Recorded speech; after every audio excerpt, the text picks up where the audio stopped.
Baby found a German shepherd sleeping on a grave with flowers. What happened next? Left. Everyone in tears. What you're about to hear will leave you completely speechless, and by the end, you won't be able to hold back your tears.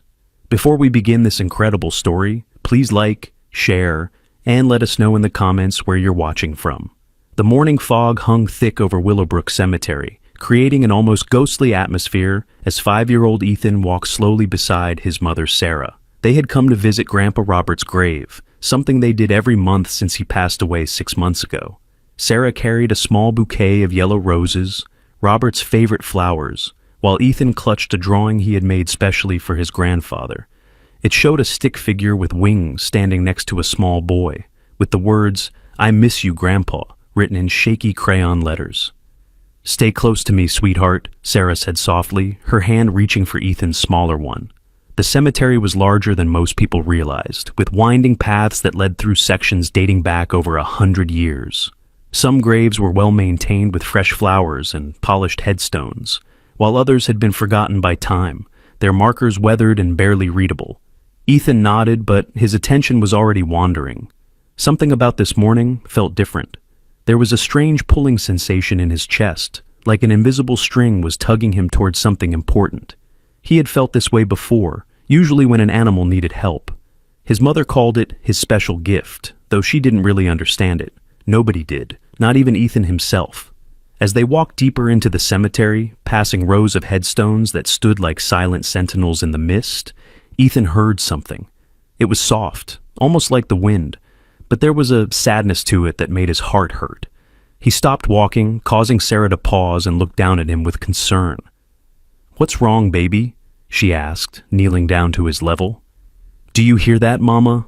Ethan whispered, his big brown eyes scanning the foggy landscape. Sarah listened carefully, but heard nothing except the distant sound of birds beginning their morning songs. "I don't hear anything unusual, sweetheart." "What does it sound like?" "Like someone crying," Ethan said, his voice barely audible. "But not with their voice. With their heart." Sarah felt a familiar chill run down her spine. Ethan had said things like this before. When their neighbor's cat had been hit by a car and was hiding under the porch, dying, Ethan had known exactly where to find it. When a baby bird had fallen from its nest in their backyard, Ethan had heard its distress from inside the house, with all the windows closed. She had learned not to dismiss these moments, even if she couldn't explain them. "Where is it coming from?" Sarah asked gently. Ethan pointed toward the newer section of the cemetery, where the paths curved around a small hill topped with an old oak tree. "Over there, someone needs help, Mama." Sarah hesitated. They were supposed to go straight to Robert's grave and then home. She had a dozen errands to run, and the fog was making her uneasy. But the look in Ethan's eyes was impossible to ignore. It was the same look he'd had when he'd insisted they stop on the highway 6 months ago, just minutes before a massive pileup occurred, exactly where they would have been. "Okay," she said finally, "but we stay together, and if I say we need to leave, we leave immediately." "Understood?" Ethan nodded eagerly and began walking toward the sound only he could hear. Sarah followed closely, her hand protectively on his shoulder. The fog seemed to grow thicker as they moved away from the main path, swirling around the headstones like ghostly fingers. The temperature dropped noticeably, and Sarah pulled her jacket tighter around herself. They walked for several minutes, winding through sections of the cemetery Sarah had never visited before. The graves here were newer, most dating from the last decade. Fresh flowers adorned many of them, and the grass was neatly trimmed. But there was something melancholy about this area, a weight in the air that pressed down on them. Suddenly, Ethan stopped. His entire body went rigid, and his breathing quickened. "There," he whispered, pointing toward a grave about 20 feet away. At first, Sarah saw nothing unusual. It was a simple headstone, newer than some, but not brand new, with fresh white lilies placed carefully at its base. But then the fog shifted slightly, and she saw it. A large German shepherd was lying on the grave, his body stretched out across the freshly turned earth, as if he was trying to protect it, or perhaps trying to be close to whatever lay beneath. The dog was magnificent even in his obvious distress. His coat was black and tan, though dirt and moisture had matted it in places. He was thin, too thin, his ribs visible even from a distance. But it was his posture that broke Sarah's heart. The way he lay there, his head resting on his paws, his eyes staring at nothing, spoke of a grief so profound it transcended species. "Oh my God," Sarah breathed, instinctively pulling Ethan back. "Stay here, baby." That dog might be dangerous, but Ethan was already moving forward, slipping from her grasp with surprising agility. "He's not dangerous, Mama. He's sad. He's so sad." "Ethan, no!" Sarah rushed after him, her heart pounding. German Shepherds were large, powerful dogs, and this one was clearly in distress. A grieving animal could be unpredictable, dangerous. But as Ethan approached, something remarkable happened. The dog lifted his massive head and looked directly at the boy. For a moment, neither moved. They simply stared at each other, and Sarah could have sworn something passed between them, some form of communication she couldn't understand. Then, the dog whimpered. It was the most heartbreaking sound Sarah had ever heard from an animal. It wasn't a whimper of pain or fear, but of pure, overwhelming sorrow. Tears immediately sprang to her eyes, and she found herself frozen in place, watching as her 5-year-old son slowly approached the grieving animal.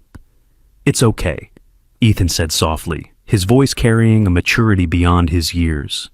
"I know you miss him. I miss my grandpa too." The German Shepherd's tail moved slightly, not quite a wag, more like an acknowledgement. Ethan reached out his small hand, letting the dog sniff it.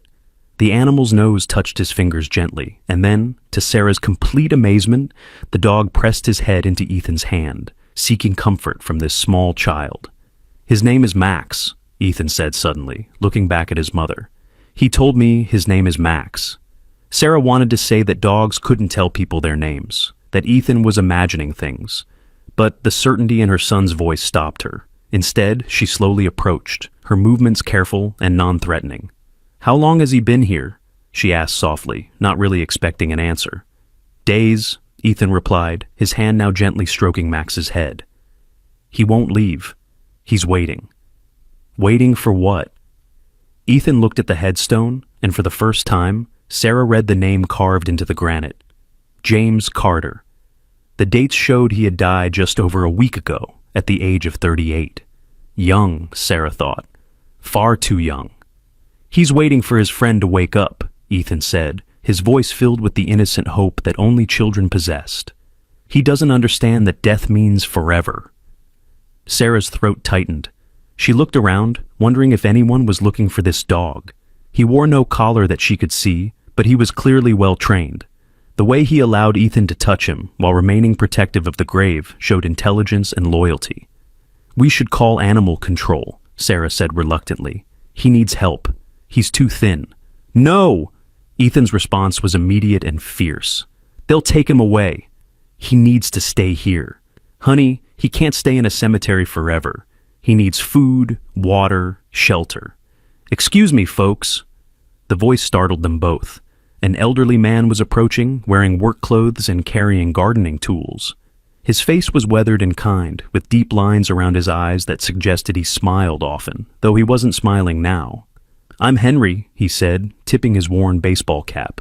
"I'm the caretaker here. Been watching you with that dog." "We just found him," Sarah explained quickly. "My son heard, noticed him, and we were trying to decide what to do." Henry nodded slowly, his eyes on Max. "That dog's been here 7 days now. Shows up every morning before dawn, lies on that grave all day, and disappears at night. Won't take food from anyone. I've tried. Others have tried. He just looks at us with those eyes and turns away." 7 days? Sarah repeated, shocked. "Has anyone reported a missing dog?" "I've checked," Henry said. "Called all the local shelters, vets, even put up a notice at the police station. Nobody's claimed him, but here's the strange thing." He paused, seeming to decide whether to continue. "James Carter, the man buried there, he was homeless, died alone in the hospital. No family, no friends that anyone knew of. So, who's been bringing the flowers?"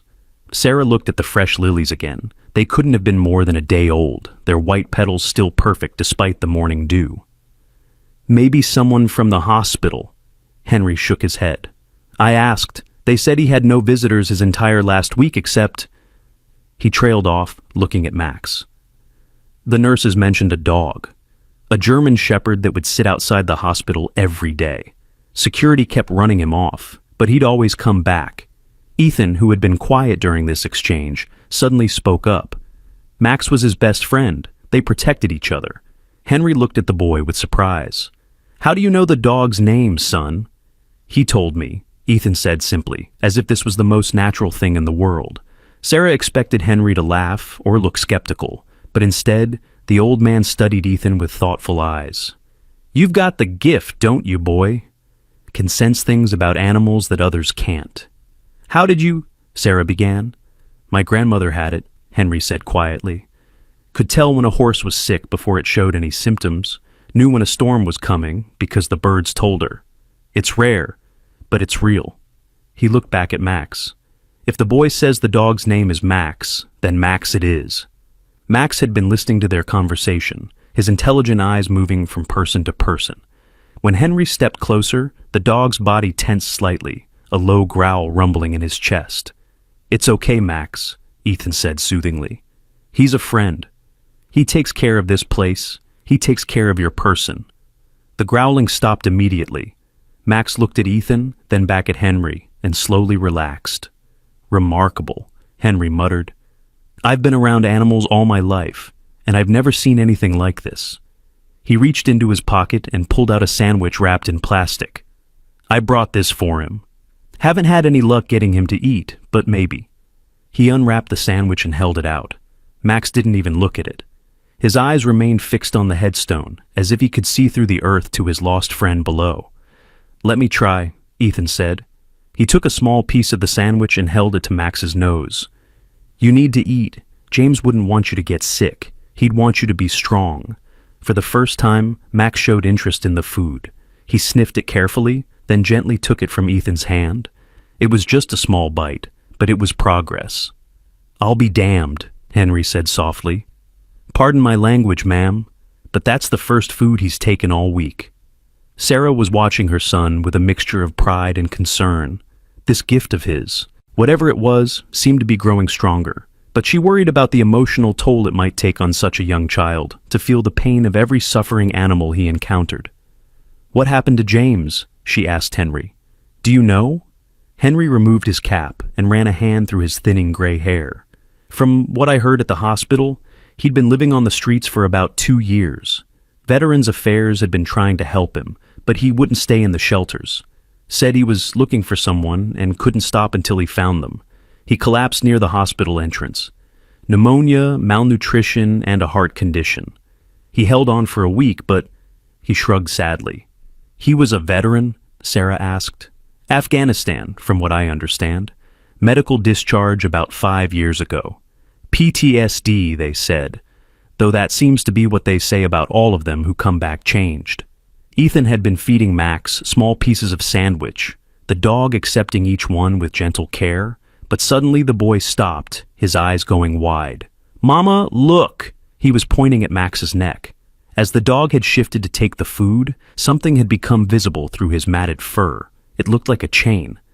"Is that a collar?" Sarah asked. Henry squinted. "Could be. Hard to tell with all that fur." Ethan carefully reached toward Max's neck. The dog remained still, trusting the child completely. Ethan's small fingers worked through the tangled fur until he found what he was looking for. It wasn't a collar, but a chain with something hanging from it. "Dog tags," Henry breathed.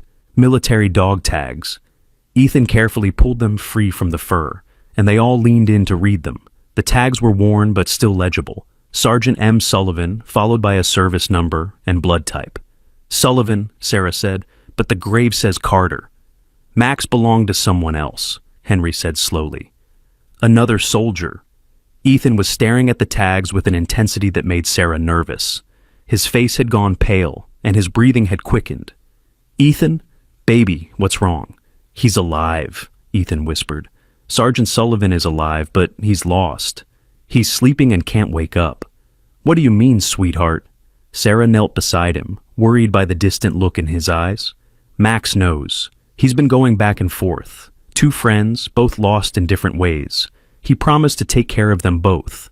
Henry and Sarah exchanged concerned looks. This was beyond unusual, even for Ethan's gift. We need to find out who Sergeant Sullivan is, Sarah said decisively. If he's alive and Max belongs to him, I'll make some calls, Henry offered. I know someone at the Veterans Affairs office. They might be able to help. As they discussed what to do next, none of them noticed the figure watching from behind a large memorial stone 50 yards away.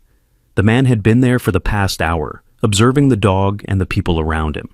He pulled out his phone and made a quick call. Yeah, it's me. I found him. The dog's at Willowbrook Cemetery. No, he won't come to me. There's a kid with him. Seems to have some kind of connection. I'll keep watching. Back at James's grave, Max suddenly lifted his head, his ears perking up. A low growl rumbled in his chest as he scanned the cemetery. Ethan felt the dog's unease immediately. Someone's watching us, the boy said quietly. Max doesn't like them. Sarah instinctively pulled Ethan closer. Where? Max's gaze was fixed on the area near the memorial stone, but the fog made it impossible to see clearly. Henry stepped forward, his hand reaching for the phone in his pocket. I'll call security, he said. We've had some problems with people stealing flowers and memorial items lately. But before he could dial, the figure behind the memorial stone retreated, disappearing into the fog. Max remained alert for several more minutes before finally relaxing slightly, though his body stayed tense. We should go, Sarah said, unnerved by the incident. Ethan, we need to visit Grandpa and then get home. But what about Max? Ethan protested. We can't leave him here alone. Sarah looked at the loyal dog, still lying on his friend's grave despite his obvious hunger and exhaustion. Her practical mind told her they couldn't take responsibility for a strange dog, especially one with such deep emotional trauma. But her heart was telling her something different. Henry, she said slowly, if I wanted to take Max home, just temporarily, until we can find Sergeant Sullivan, what would I need to do? Henry's weathered face broke into the first smile they'd seen from him. Well, technically, he's a stray on cemetery property. As caretaker, I have the authority to release him to someone willing to provide care. I just need your contact information and a promise that you'll try to find his rightful owner. Mama, please, Ethan begged, his eyes shining with hope. He needs us, and we need him too. Sarah thought about their small apartment, about the challenges of caring for a large dog, about the expense and responsibility. Then she looked at Max, saw the devotion in his eyes as he guarded his friend's grave, and made her decision. Okay, she said, but first we need to convince him to come with us. Ethan knelt beside Max again, placing his small hand on the dog's head. Max, I know you want to stay with James, but he's not really here anymore. His body is here, but the part that loved you, that's somewhere else now. Somewhere beautiful where there's no pain. Max whimpered softly, his eyes never leaving the headstone. You kept your promise, Ethan continued, his voice carrying a wisdom that seemed impossible for a 5-year-old. You stayed with him until the end. But there's someone else who needs you now. Sergeant Sullivan needs you, and James would want you to help him. For a long moment, Max didn't move. Then, slowly, he stood up. His legs shook slightly from lying in the same position for so long. He walked to the headstone and pressed his nose against it, a final goodbye to his fallen friend. Then he turned to Ethan and Sarah, ready to go with them. Wait, Henry said.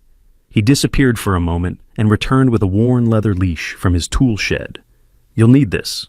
And here's my number. Call me if you need anything, and I'll let you know what I find out about Sergeant Sullivan. As they prepared to leave, Ethan had one more request. Can we leave some of Grandpa's flowers here for James? So he's not alone? Sarah's eyes filled with tears at her son's compassion. Of course, baby. They placed half of the yellow roses on James's grave, next to the mysterious white lilies. Max watched this with intelligent eyes, seeming to understand the gesture. Then, with Ethan holding the leash and Max walking slowly beside him, they made their way through the fog toward Robert's grave. The visit to Grandpa Robert's grave was brief but emotional. Max sat quietly beside Ethan as the boy told his grandfather about finding the dog and promising to help him. Sarah noticed that Max seemed to understand the solemnity of the moment, his behavior respectful and calm.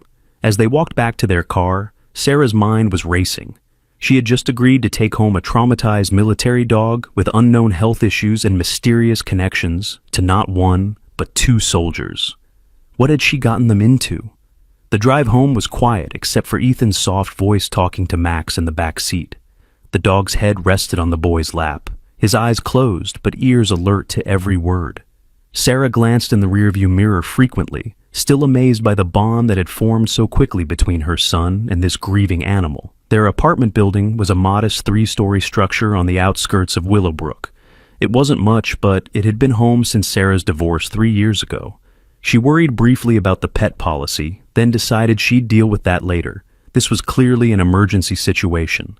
Getting Max up the stairs to their second-floor apartment proved challenging. The dog was weak from his week-long vigil, and his legs trembled with each step.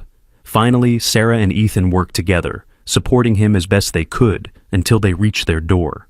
Once inside, Max immediately began exploring, his nose working overtime to process all the new scents. He paused at a photo of Robert on the mantel, staring at it intently. "That's my grandpa," Ethan explained. "He died 6 months ago. He was sick for a long time." Max turned to look at Ethan, and Sarah could have sworn she saw understanding in those brown eyes. The dog walked over to Ethan and gently nudged his hand, offering comfort. "We need to get him cleaned up," Sarah said, trying to focus on practical matters. "He needs a bath, food, water, and probably a vet check." "Can I help give him a bath?" Ethan asked eagerly. "Of course, but we need to be careful. He might not like it." To their surprise, Max followed them to the bathroom without resistance. He stood patiently in the tub as Sarah and Ethan worked together to wash away the dirt and grime from his coat. The water ran brown at first, then gradually clearer as they worked shampoo through his fur. "Mama, look," Ethan said, pointing to several scars on Max's body that became visible as the fur was cleaned. "He's been hurt before." Sarah examined the scars with growing concern. Some were old, long-healed, but they spoke of violence and trauma. What had this dog been through? As they dried Max with old towels, Sarah's phone rang. It was Henry. "Mrs. Parker? I've got some information about Sergeant Sullivan. You're not going to believe this." Sarah put the phone on speaker so she could continue helping with Max. "What did you find out?" "Michael Sullivan is alive, but he's been in a coma at the Riverside Medical Facility for the past 2 years. He was in a car accident not long after returning from Afghanistan. No family visits him. Apparently, he pushed everyone away when he came back from the war." Sarah felt her heart sink. Max's owner was in a coma? How was that possible? And how did Max know? "There's more," Henry continued. "I talked to someone who knew both James and Michael. They served together in Afghanistan. They were part of a K-9 unit, and Max was their military working dog. The 3 of them were inseparable, according to my source." Ethan, who had been listening intently, suddenly spoke up. "Max has been visiting both of them, going back and forth, making sure they're both okay." "That's impossible," Sarah said automatically. "The hospital is 50 miles from here. How could a dog travel that distance repeatedly?" "Dogs have traveled farther for less," Henry said quietly. "There are documented cases of dogs finding their way across entire countries to get home. And if Max was military trained..." Sarah looked at Max, who was now lying on their living room floor, his coat still damp but clean. He looked exhausted, but somehow more at peace than he had at the cemetery. "What should we do?" she asked. "I think you should take the boy and the dog to visit Sergeant Sullivan," Henry suggested. "See what happens. The hospital might not typically allow it, but given the circumstances, they might make an exception." After ending the call, Sarah sat on the couch feeling overwhelmed. She had thought they were just helping a lost dog, but this was becoming something much bigger and more complicated. "Mama," Ethan said, climbing onto the couch beside her. "I know this is scary, but we're supposed to help. I can feel it. Max came to us for a reason." Sarah pulled her son close, pressing a kiss to the top of his head. "When did you become so wise?" "Max is teaching me," Ethan said simply. "He knows things. Important things." That night, Sarah barely slept. She kept checking on Max, who had positioned himself on the floor beside Ethan's bed, standing guard over the sleeping child. Each time she looked in, the dog's eyes would meet hers, alert and watchful, as if assuring her that he would protect Ethan. Around 3 a.m., she gave up on sleep and made herself tea, sitting at the kitchen table with her laptop. She searched for information about Michael Sullivan, James Carter, and military working dogs. What she found made her understanding of Max's loyalty even deeper. Military working dogs, she learned, formed bonds with their handlers that went beyond typical pet owner relationships. They were partners, comrades, family. They saved each other's lives repeatedly in combat. The trauma of separation, whether through death, injury, or discharge, could be devastating for both dog and handler. She found an old news article about Michael Sullivan's unit in Afghanistan.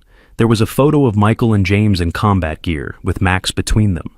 They looked so young, so alive, so unaware of what awaited them back home. The article mentioned that their unit had been ambushed, and Max had been credited with detecting an IED that would have killed several soldiers. A soft whine made her look up. Max was standing in the kitchen doorway, watching her look at the photo on her screen. He walked over slowly and rested his head on her lap, his eyes sad but grateful. "You saved them, didn't you?" Sarah whispered, stroking his head. "You saved them over there, and you're still trying to save them here." Max's tail wagged slightly, just once, as if confirming her words.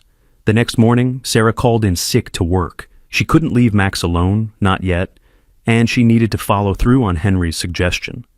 After breakfast, during which Max actually ate a full bowl of food with Ethan's encouragement, she called the Riverside Medical Facility.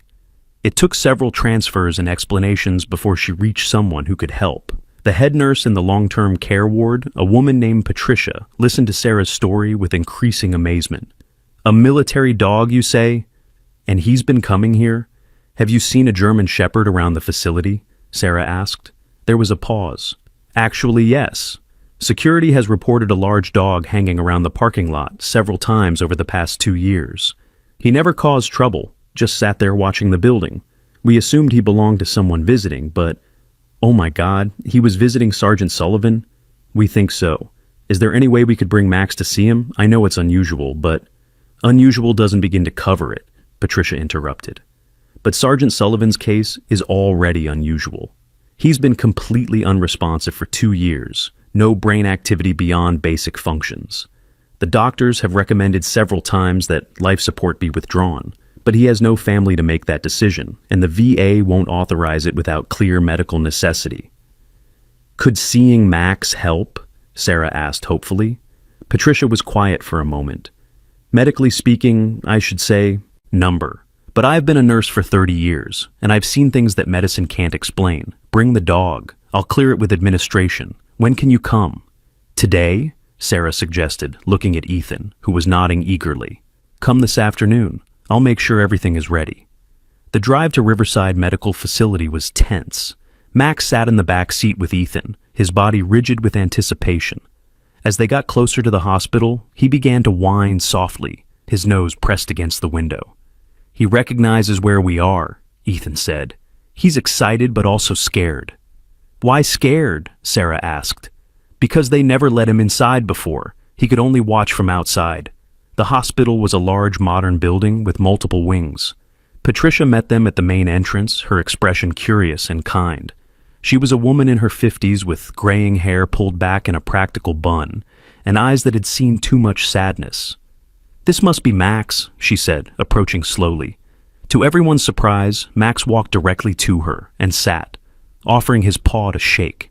Patricia laughed, delighted. "Oh, he's a proper gentleman, isn't he?" She shook his paw solemnly. "It's nice to finally meet you, Max. I think you've been trying to visit one of our patients for a long time." She led them through the hospital corridors, explaining as they walked. "Sergeant Sullivan is in our specialized care unit. He requires constant monitoring and life support. He has no visitors except for the VA representative who checks on him monthly." "No family at all?" Sarah asked. "He has a daughter, Rebecca, but she hasn't been here since the first month after his accident. From what I understand, their relationship was strained after he returned from Afghanistan. PTSD can be very hard on families." They stopped outside a room with a small window in the door. Patricia turned to Ethan. "This might be a little scary, sweetheart. There are machines and tubes helping Sergeant Sullivan breathe and eat. He won't look like he's sleeping normally." "I understand," Ethan said solemnly. "Max has been preparing me." Patricia raised an eyebrow at this but didn't comment. She opened the door slowly. The room was dimly lit, filled with the steady beeping and whooshing of life support machines. In the bed lay a man who looked far older than his probable mid-30s. His face was gaunt, his hair grown long and unkempt. Tubes and wires connected him to various machines, and his chest rose and fell with mechanical precision. Max froze in the doorway, a low whine escaping his throat. Then, moving as if in a trance, he walked slowly to the bed. He sniffed Michael's hand, then very gently placed his head on the bed beside it. What happened next made everyone in the room gasp. Michael's fingers moved. It was subtle, just a slight twitch, but Patricia saw it. That's impossible. He hasn't shown any voluntary movement in 2 years. Max lifted his head and looked at Michael's face, then did something extraordinary. He jumped up, placing his front paws on the bed, and very gently licked Michael's cheek. Then he began to vocalize, not barking, but making soft, urgent sounds, as if trying to wake someone from a deep sleep. Max is saying, "I found you." Ethan translated, his voice matter of fact. He's saying, "I kept my promise. I found you, and I found James. But James had to go away. You need to come back now." The heart monitor's steady rhythm changed slightly, speeding up. Patricia moved quickly to check the readings, her professional calm barely masking her amazement. His heart rate is increasing. Brain activity is, oh my God, there are spikes in regions that have been dormant for 2 years. Max continued his gentle but insistent attempts to wake Michael, occasionally looking back at Ethan as if asking for help. "Can I talk to him?" Ethan asked Patricia. I suppose it can't hurt," she said, still staring at the monitors in disbelief. Ethan approached the bed, his small hand reaching out to touch Michael's arm. "Sergeant Sullivan? My name is Ethan. I'm 5 years old, and I'm taking care of Max now. He's been looking for you for a really long time. He went to see James every day at the hospital, and then at the cemetery after James went to heaven. But James told Max to find you and wake you up." The brain activity monitors showed more changes, patterns Patricia had never seen in a coma patient.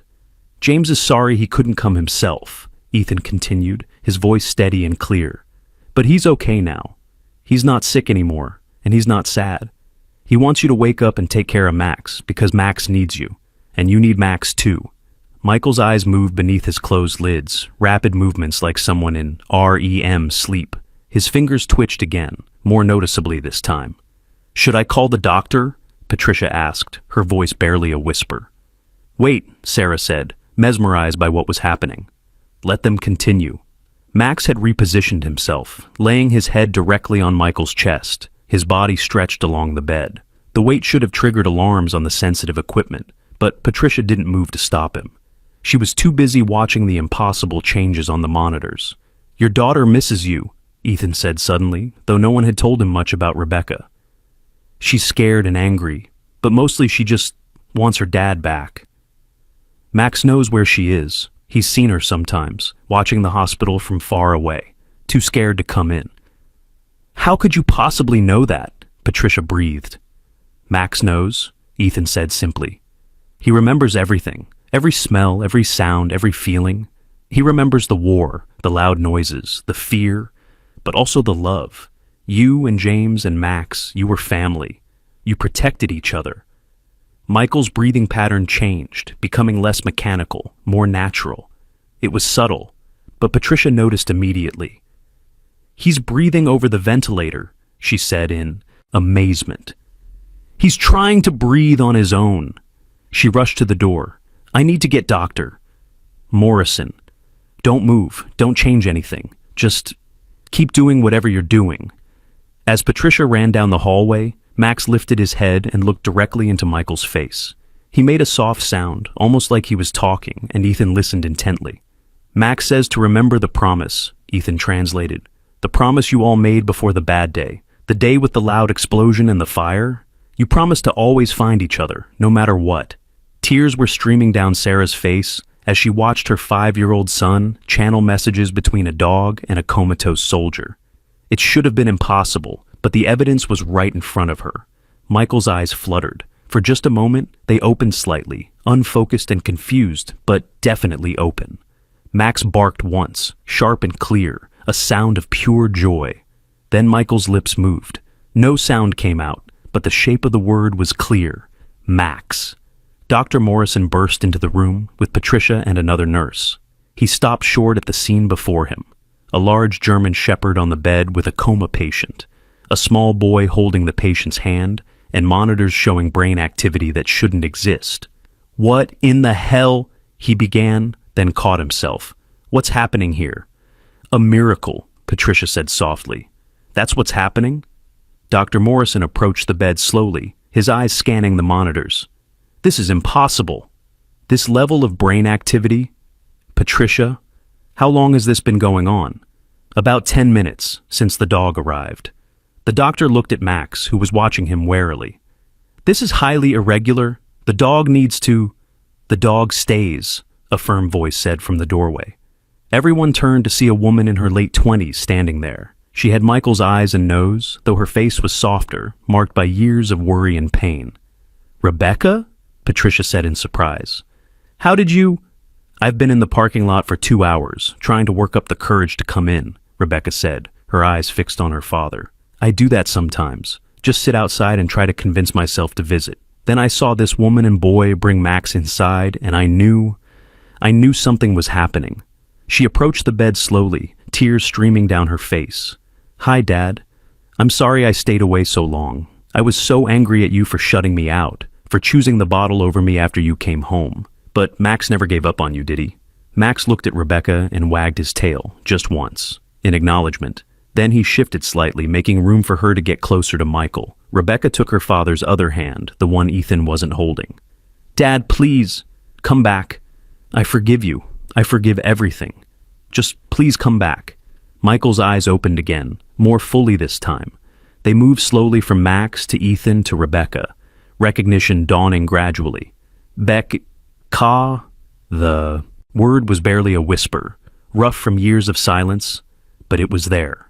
Rebecca sobbed, squeezing his hand. "Yes, Dad. I'm here. Max brought us all here." Dr. Morrison was rapidly checking vitals, shaking his head in amazement. "This shouldn't be possible. 2 years of complete unresponsiveness, and now we need to run tests, lots of tests. But this is unprecedented." "Can Max stay?" Ethan asked in a small voice. "Sergeant Sullivan needs him to get all the way better." The doctor looked at the boy, then at the dog, then at his patient, who was clearly tracking Max with his eyes, though his movements were still limited. "Protocol says absolutely not," he said slowly. "But protocol also says what's happening right now is impossible. So I think we can make an exception. The dog can stay, under supervision." Over the next several hours, Michael's recovery progressed at a pace that defied medical explanation. He remained weak, his muscles atrophied from 2 years of inactivity, but his cognitive function returned rapidly. He could speak in short sentences, recognize people, and remember events from before his accident. But it was his interaction with Max that amazed everyone the most. The dog seemed to understand exactly what Michael needed, when he needed water, when he was in pain, when he just needed the comfort of his presence. And Michael, in turn, seemed to draw strength from Max, his vital signs improving whenever the dog was near. "Tell me about James," Michael said hoarsely to Sarah and Ethan, as the sun began to set outside his window. Rebecca sat on his other side, holding his hand. Sarah gently explained how they had found Max at James's grave, how the dog had been maintaining a vigil there, while somehow also visiting Michael. Michael's eyes filled with tears. "He was looking for Max when he got sick. That's why he wouldn't stay in the shelters. He said Max was out there somewhere, needing us." He looked at his loyal companion. "You found him, boy. You found us both." Max placed his paw on Michael's arm, his tail wagging slowly. "James made me promise," Michael continued with difficulty. "If anything happened to him, I'd take care of Max. But I was in here, useless, and he was out there alone, sick." "He wasn't alone," Ethan said firmly. "Max was with him. Max took care of him until the end. And then Max brought us to you." Patricia, who had been monitoring the situation all day, approached with a tablet. "Sergeant Sullivan, I know you're tired, but there's something you should see. After what happened today, I did some research. Look at this." She showed him a series of security camera stills from various locations around the hospital, dated over the past 2 years. In each one, Max could be seen at different distances, watching the building, waiting. He never gave up, Patricia said softly. Even when we chased him away, he always came back. He knew you were in here, and he was determined to find a way to reach you. Michael studied the images, his hand buried in Max's fur. In Afghanistan, he saved our unit from an ambush. Detected an IED before anyone else could. James and I both owe our lives to him, several times over, and he's still saving us. Dr. Morrison returned with a team of specialists, all eager to understand Michael's sudden recovery. But even as they ran their tests and asked their questions, Michael's attention remained primarily on Max and the small boy, who had somehow bridged the gap between them. "Ethan," Michael said during a break in the medical procedures, "Patricia told me you can understand Max in a way others can't." Ethan nodded shyly. "Sometimes. Not with words, but with feelings and pictures in my head." "What's he thinking now?" Ethan concentrated, his hand on Max's head. "He's happy. Really, really happy, but also sad about James. He wishes he could have saved both of you completely. And he's worried about what happens next, where he'll live, who'll take care of him." Michael's jaw tightened with determination. "He'll live with me. As soon as I'm able to leave here, Max comes home with me." He looked at Rebecca. "If that's okay with you." "I know I have a lot to make up for." Rebecca nodded through her tears. "Of course, Dad. Max's family. He always has been." "But that could be months of rehabilitation, Doctor," Morrison warned. "You have significant muscle atrophy, and we still don't fully understand the extent of any potential neurological impacts." "I don't care how long it takes," Michael said firmly. "Max waited 2 years for me. I can work however hard I need to for him." Sarah, who had been quiet for a while, spoke up. "In the meantime, Max can stay with us. Ethan and I will take care of him, and we'll bring him to visit every day if that's allowed." "Please, Dad," Rebecca added. "I can help too. I want to be involved this time. I won't run away again." Michael reached out weakly to squeeze his daughter's hand. "You didn't run away. I pushed you away. I was so lost in my own pain that I couldn't see yours. I'm sorry, Becca. I'm so sorry." The reunion was interrupted by Patricia's phone ringing. She stepped away to answer it, her expression growing concerned as she listened. "That was security," she said when she returned. "There's been a man asking questions about a German Shepherd at the main desk. He says the dog was stolen from him, and he has documentation to prove ownership." Max's reaction was immediate and visceral. He pressed himself against Michael's bed, a low growl rumbling in his chest. His entire body was tense, ready to defend. "That's impossible," Michael said weakly but firmly. "Max is a military working dog. He belongs to the army, technically, but he was retired to my care." "Do you have documentation of that?" Dr. Morrison asked. Michael's face fell. "It would be at my apartment if my landlord hasn't thrown everything out. I haven't paid rent in 2 years. "I'll go check," Rebecca offered immediately. "I still have Dad's spare key. I couldn't bring myself to throw it away." As Rebecca left, Patricia's phone rang again. This time her face went pale as she listened.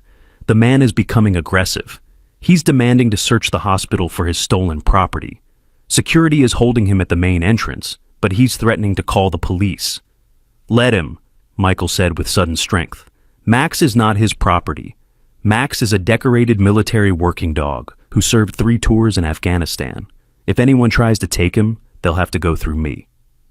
"And me," Ethan added in his small but determined voice.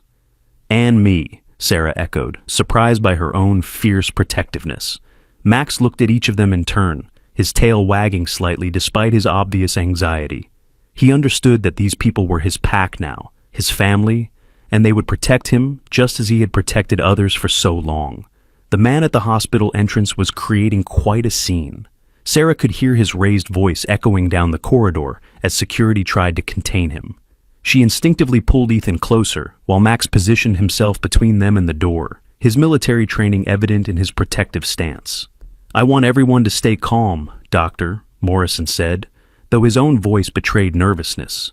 "Patricia, call the police. We have a potentially dangerous situation here." Michael struggled to sit up more in his bed, his weak muscles protesting. "Help me up," he said to the nurse nearby. "If someone's trying to take Max, I need to..."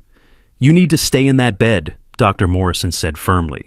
You've been comatose for 2 years. You can barely move. Then bring him here, Michael said, his eyes flashing with a determination that hadn't been there an hour ago. Let him try to take Max from a veteran in a hospital bed. See how that looks. Patricia was already on the phone with the police when the door burst open.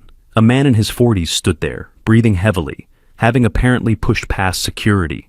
He was stocky with cold gray eyes and a scar running down his left cheek. His clothes were expensive but flashy, and something about him made Sarah's skin crawl. There's my dog, he said, pointing at Max. That animal was stolen from my property a week ago. Max's growl deepened, and he took a step forward, placing himself firmly between the man and everyone else in the room. Every muscle in his body was coiled, ready to spring if necessary. This is a military working dog, Michael said, his voice stronger than it should have been. He's not your property. The man laughed, an ugly sound. Military dog? This mutt? I don't think so. I bought him from a breeder 2 years ago. Got the papers to prove it. He pulled out a folded document from his jacket. Dr. Morrison took it reluctantly and examined it. This says you purchased a German Shepherd named Diesel 2 years ago. That's right. That's Diesel right there. Been training him as a guard. Dog for my business. His name is Max, Ethan said suddenly, his young voice cutting through the tension. And you're lying. You're one of the bad men who hurt dogs.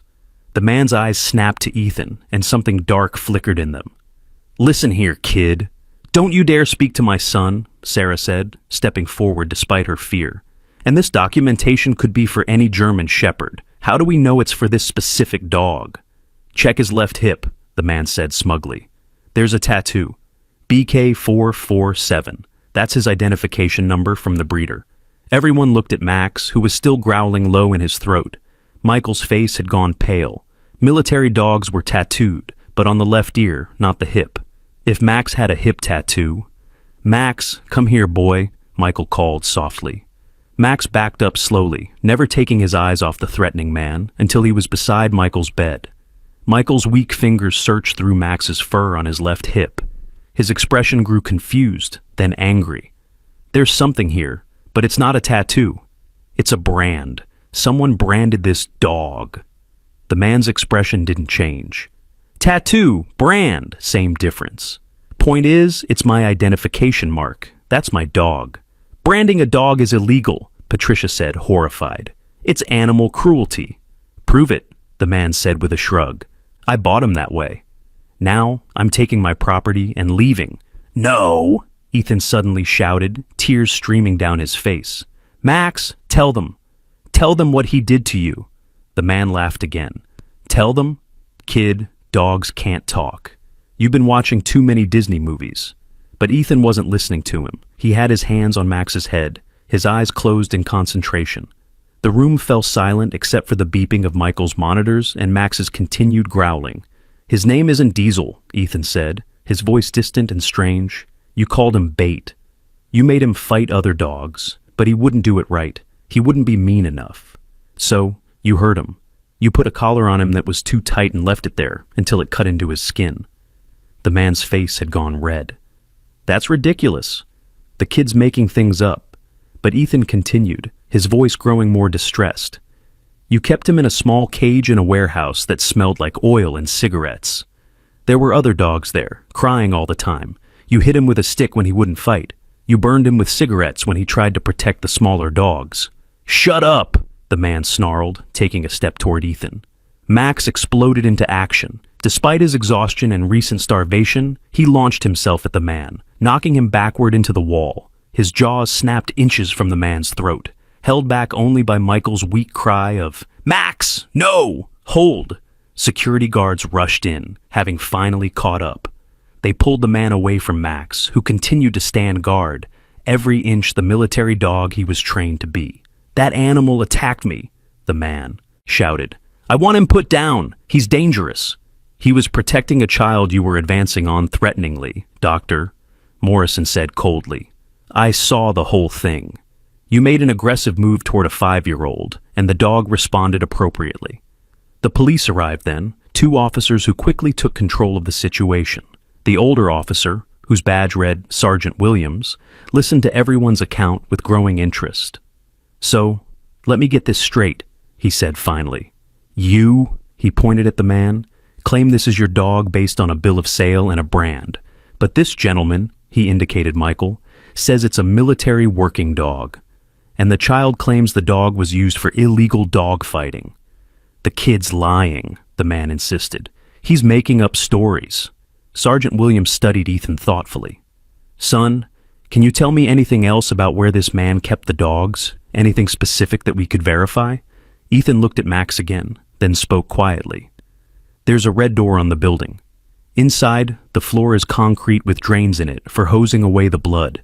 There's a chain-link fence in a circle where they make the dogs fight. And there's an office upstairs where he counts money, lots of money." The man had gone very pale. That's impossible. He couldn't know that." "Know what?" Sergeant Williams asked sharply. "I thought you said he was making it up." The man realized his mistake too late. "I want a lawyer." "That's probably a good idea," Sergeant Williams said. He turned to his partner. "Call Animal Control in the Detective Division. If this is connected to the dog fighting ring we've been investigating—" "You can't prove anything," the man said, but his voice had lost its confidence. "Maybe not from a 5-year-old's testimony alone," Sergeant Williams agreed, "but it gives us probable cause to investigate.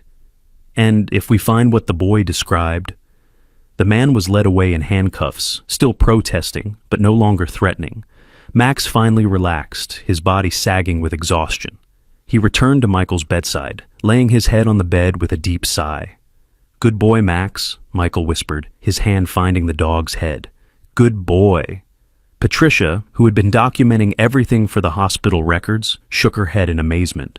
"I've seen a lot in my years here, but this—" "How did you know all that, Ethan?" Ethan looked confused by the question. "Max showed me. When I touch him and really concentrate, I can see pictures in my head. Like memories, but not my memories. His memories." Dr. Morrison was skeptical. "That's not scientifically possible." "Neither is a coma patient waking up after 2 years because his dog licked his face," Patricia pointed out. "Maybe we need to expand our definition of possible." Sarah's phone rang. It was Rebecca. "Mom, I'm at Dad's apartment.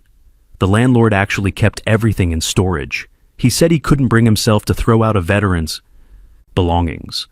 I found Max's military papers, his service record, everything." "Bring them quickly," Sarah said. "We had a situation here, but it's under control now."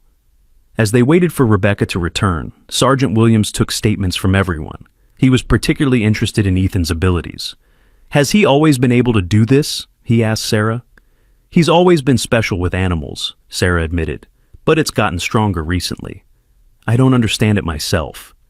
"There are documented cases of children with unusual connections to animals," Sergeant Williams said thoughtfully. "Usually they grow out of it, but sometimes—" "My grandmother had something similar. She could calm any animal, no matter how aggressive. Used to help the local vet with difficult cases." Michael had been quiet for a while, conserving his strength, but now he spoke up. "In Afghanistan, we had a local kid who hung around our base. He had a way with the dogs that was almost supernatural. He said some people are born with a gift, that animals recognize them as bridges between the human and animal worlds." "That's what I am," Ethan said matter-of-factly. "A bridge. Max needed someone to help him talk to you, to wake you up. So I became his bridge." The room fell silent at the simple profundity of the child's words. Even Dr. Morrison seemed affected, his scientific skepticism wavering in the face of what he had witnessed. Rebecca arrived 20 minutes later, carrying a box of documents. "I found everything," she said breathlessly. "Max's service record, his medal citations, his retirement papers assigning him to Dad's care, everything." Sergeant Williams examined the papers carefully. "This is definitely official. Max is a decorated military working dog, retired to Sergeant Sullivan's care. That man had no claim on him whatsoever." "But how did Max end up with James?" Sarah asked. "If he was Michael's dog?" Michael's eyes filled with tears. "After my accident, James must have taken him. We had an agreement. If anything happened to one of us, the other would take care of Max. James kept his promise, even though he was struggling himself. And Max kept his promise too," Ethan added. to take care of both of you." Patricia's phone buzzed with a text. She read it and smiled. The man they arrested? He just confessed to running a dog fighting ring. Apparently he's so scared of what else Ethan might know that he's willing to make a deal. The detective says they've been trying to crack this case for 3 years. All because of a 5-year-old boy and a loyal dog, Dr. Morrison marveled. This is going to be quite a medical journal article, if I can figure out how to write it without sounding insane. As the afternoon wore on, Michael's strength began to fade. The excitement had taken its toll on his weakened body. Dr. Morrison insisted on running more tests and starting a comprehensive rehabilitation plan.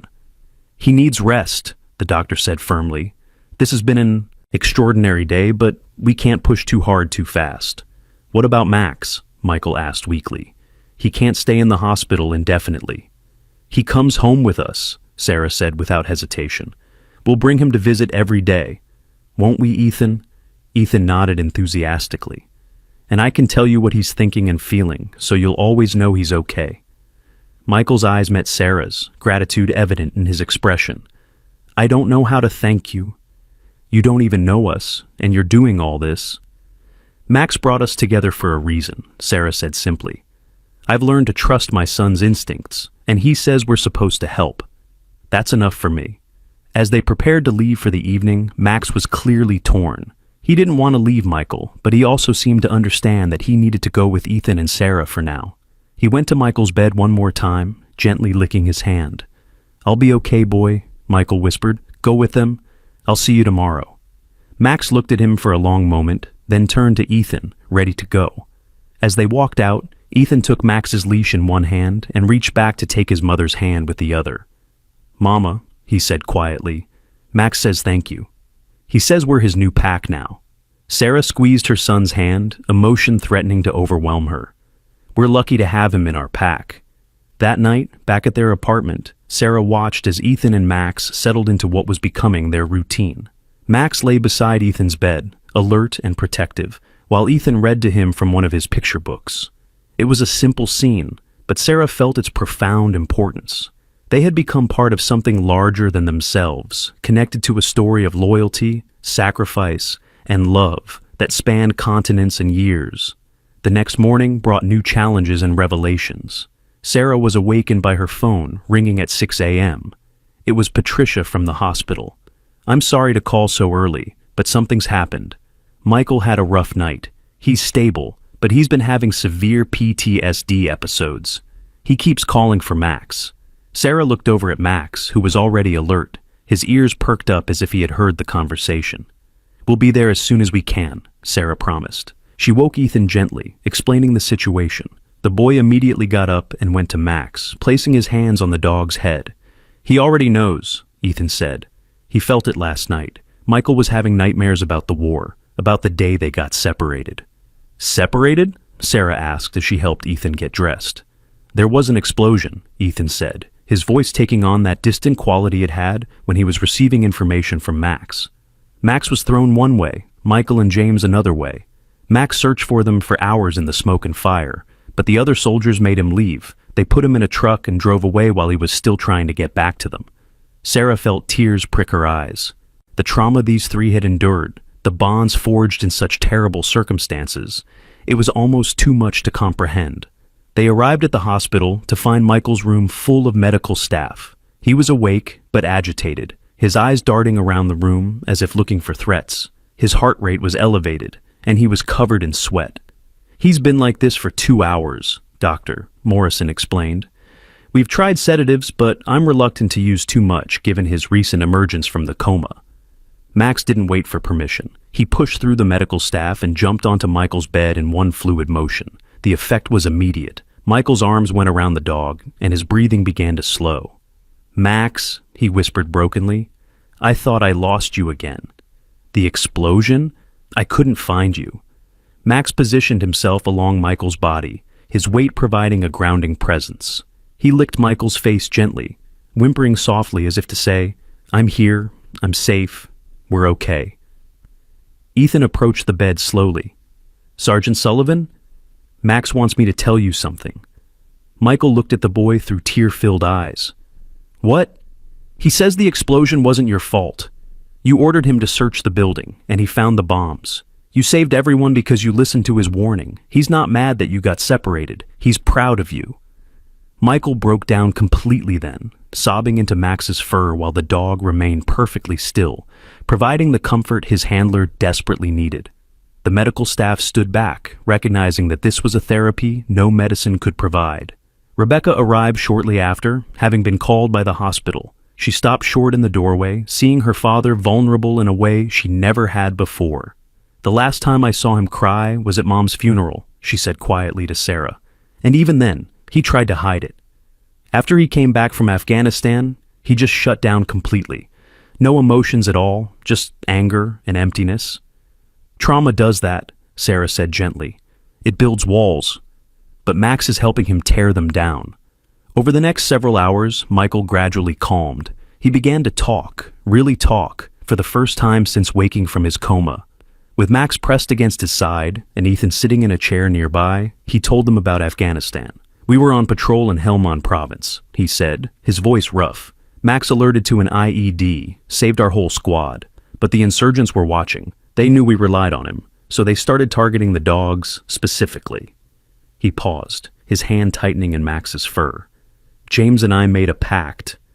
No matter what happened, we'd keep Max safe. He'd saved us so many times. But that last day—" "You don't have to talk about it if you're not ready," Rebecca said softly.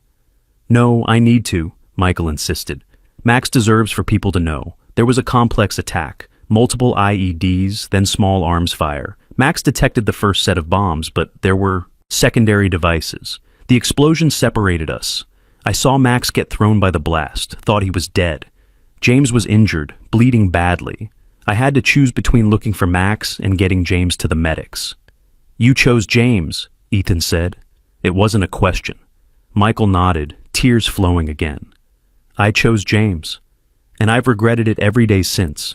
When I found out Max survived, that he was sent back to the States without us, I fell apart, started drinking, pushed everyone away." He looked at Rebecca. "Pushed you away? I'm so sorry, baby." Rebecca took her father's hand.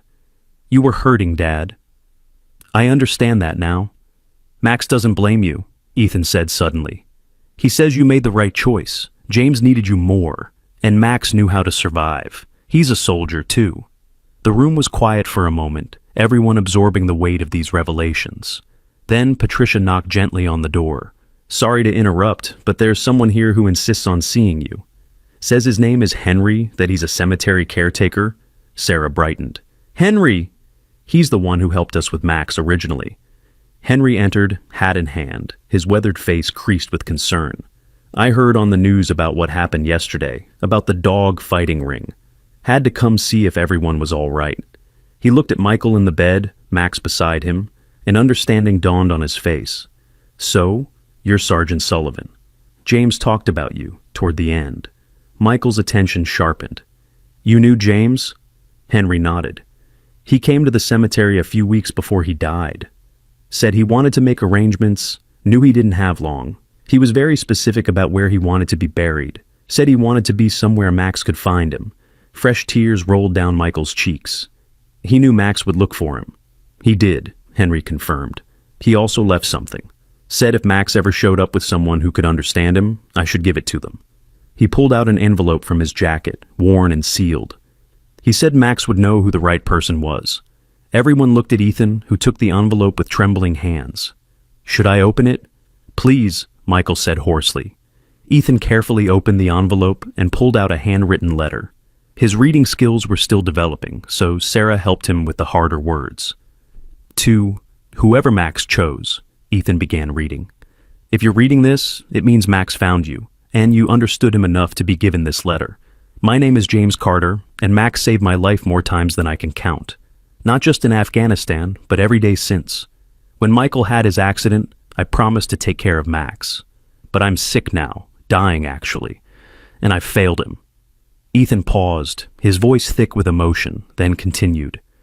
"I've been searching for Max for 2 years. He disappeared after Michael's accident, and I've been living on the streets, checking every shelter, every vet, every place I could think of. I finally found him 3 weeks ago, but he wouldn't come with me. He just sat outside the Riverside Medical Facility, watching. That's when I realized he knew where Michael was. Sarah helped Ethan with the next part. I tried to get in to see Michael, to tell him Max was alive, but they wouldn't let me in. No family, they said. So I've been taking care of Max as best I could, bringing him food, making sure he was okay. But I'm getting weaker, and soon I won't be able to help him anymore. Michael was sobbing openly now, Rebecca holding him as best she could while avoiding the medical equipment. If you're reading this, Ethan continued, it means Max trusted you. Please take care of him. He's the best of all of us. He never broke, never gave up, never stopped loving even when we failed him. And if somehow Michael is still alive, tell him James kept his promise. Tell him I'm sorry I couldn't do more. Tell him that every good thing in my life after the war was because of him and Max. They saved me in every way a person can be saved. The letter was signed simply, James. There was a postscript that Sarah read. Max knows things. He remembers everything. Trust him. And if you find someone who can truly understand him, know that you've found something special. That person is Max's chosen translator, his voice in the human world. Honor that gift. The room was silent except for the soft sounds of crying. Even Dr. Morrison, who prided himself on professional detachment, was wiping his eyes. He died looking for me, Michael said brokenly. James died on the streets, sick and alone, looking for Max and trying to help him. No, Henry said firmly. He died with purpose. He died knowing Max was alive and watching over you. The last time I saw him, the day before he went to the hospital, he was at peace. He said Max would find a way to wake you up, that he just needed to have faith. Max moved then, positioning himself so he could see both Michael and Ethan. He barked once, soft but clear. What's he saying? Michael asked Ethan. Ethan concentrated, then smiled through his tears. He says James was right. He did find a way. He found me and Mama, and we helped him find you. James's plan worked. The weight of this hit everyone simultaneously. James, dying and desperate, had somehow trusted that Max would find the right people to help, and he had. There's more, Henry said. The flowers on James's grave. I asked around, and no one was bringing them. But I set up a camera a few nights ago, just to see. He pulled out his phone and showed them a grainy video. In the footage, Max could be seen carrying a single flower in his mouth, placing it carefully on James's grave. Then he would lie down, keeping vigil. Where did he get the flowers? Sarah asked, amazed. Henry smiled slightly. There's a flower shop 2 blocks from the cemetery. The owner, Mrs. Chen, she called me this morning, after seeing the news. Said she'd been leaving flowers outside, her shop door every night for the past week. She'd see Max on her security camera, taking one flower, very carefully, never damaging anything else. She said any dog that polite deserved whatever he needed. He was honoring James, Rebecca said softly, in the only way he could. Dr. Morrison cleared his throat. As touching as all this is, and it truly is remarkable, we need to discuss Sergeant Sullivan's treatment plan. The PTSD episodes are concerning, and his physical rehabilitation will be extensive. Max stays with me, Michael said immediately. I know it's not normal protocol, but Max is my therapy. He's my service dog, officially, if we need to make it official. The hospital has policies, Dr. Morrison began. The hospital has already broken every policy in the book, Patricia interrupted, surprising everyone with her firmness. This patient woke from a 2-year coma because of that dog. His vitals improve when the dog is present. If we're truly interested in patient care and not just protocol, the dog stays. Dr. Morrison looked around the room at the determined faces and threw up his hands. Fine. But he needs to be registered as a therapy animal. There's paperwork. I'll handle it, Rebecca said quickly. Whatever it takes. As the morning progressed, the room became a hub of activity. Physical therapists came to assess Michael, amazed at his cognitive function, but concerned about his muscle atrophy. Social workers arrived to discuss his living situation and benefits. Through it all, Max remained by his side, a calming presence that kept Michael grounded. Around noon, Sergeant Williams returned with updates on the dog fighting ring investigation. Thanks to the information Ethan provided, we've shut down the entire operation, he reported. Rescued 17 dogs, arrested 6 people. It's the biggest dog fighting bust in the state's history. What will happen to the dogs? Ethan asked anxiously. They'll be evaluated and rehabilitated. Some might be able to be adopted eventually. Others. He trailed off, but everyone understood. Some dogs were too damaged by their experiences to ever be safe as pets. I want to help, Michael said suddenly. When I'm better, I want to help rehabilitate those dogs. Max and I, we understand trauma. We can help them. Sergeant Williams smiled. I think that could be arranged. The rescue organizations are always looking for experienced handlers. Ethan had been quiet for a while, sitting with his hand on Max's back. Suddenly he spoke up. Max wants to show us something important. Everyone turned to look at the boy, who had that distant expression that meant he was receiving information from Max. What is it, sweetheart? Sarah asked. There's another dog, Ethan said slowly. From the fighting ring. A female. She's pregnant. Max knows her. She's Max's daughter. The room went silent. Sergeant Williams pulled out his phone immediately. We did recover a pregnant German, Shepherd. She's at the emergency vet clinic now, severely malnourished and injured. Max was on his feet now, whining softly, his eyes fixed on Ethan as if pleading with him to make the humans understand. Her name is Luna, Ethan said. Max says she's only 2 years old. The bad men took her when she was a puppy. They made her fight even though she's pregnant. Michael struggled to sit up more. We have to help her. You're in no condition, Doctor, Morrison started. Then bring her here, Michael said fiercely. If she's Max's daughter, she's family. We don't leave family behind. Sergeant Williams looked skeptical. How could Max know she's his daughter? And how could Ethan know her name? The same way Ethan knew about the red door and the concrete floors, Sarah said firmly. The same way he knew about James and the flowers. Maybe we don't understand it, but that doesn't make it not real. Rebecca was already pulling on her jacket. I'll go get her. Which clinic? You can't just take a dog from evidence, Sergeant Williams began. She's not evidence, she's a victim, Rebecca said firmly. And she needs her father. Ethan, what else does Max say about her? Ethan concentrated, his small face scrunched with effort. She's scared of humans, but she remembers Max's scent. She's been looking for him. The puppies. There are 4 puppies.